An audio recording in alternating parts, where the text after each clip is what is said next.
guys, it's Sheena with Teton Raptor Center, and I'm here to give you all this week's patient update. So let's go ahead and get started. First up is Golden Eagle 313, and this bird comes from Hamer, Idaho.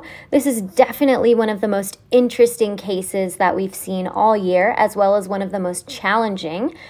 This bird actually came in due to a ruptured crop. So he suffered a laceration to the crop. For those of you that may not know what the crop is, I'm going to try and break it down into rudimentary terms for all of you. It is essentially one of two stomachs in a bird. So it is the first layer where all of the food gets stored, similar to a big pouch that holds onto all the food, breaks everything down before it passes down into the second stomach of the bird. So what we had to do is get this bird anesthetized and stitch up that internal mucal layer. So that inner stomach layer needed to be patched up, where that pouch is that stores all of that food in the first stomach.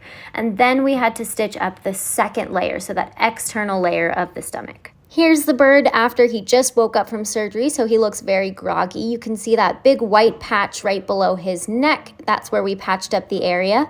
The next day, we had to make sure that both stomachs were communicating with each other so that food was passing through correctly. So we ended up sticking a tube down into the first stomach and making sure that it passed all the way down into that second stomach, which it did. So here we are just making sure that everything is communicating properly. We are pulling out that tube, and you can see how long it is. It's about 1 foot long. Next up is Golden Eagle 39. This bird comes from Green River, Wyoming, and this is the one that had a minor metacarpus fracture. That fracture is looking really, really good. New x-rays show that it's healing up nicely, and he actually moved out of the ICU today and into the PCU, so we're really excited that he's progressing so well. Next up is Red-Tailed Hawk 226 from Lander, Wyoming, and this bird was recently just moved out to the flight barn. Here he is being asked to fly for the very first time, looking really good so far, just a little bit out of shape right now. Next up is Bald Eagle 24 from Basin, Idaho. This is the bird with the major metacarpus fracture after he was illegally shot.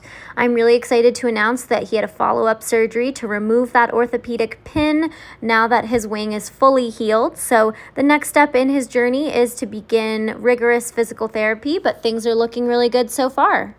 Last but not least is Great Horned Owl 16. This is the bird from Osgood, Idaho that is fully blind in one eye. He's flying beautifully, but we do want him consistently catching live prey before he's ready to be out in the wild and be released.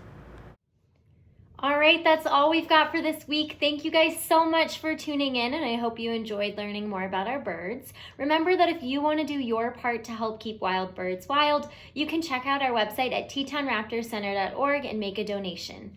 Bye!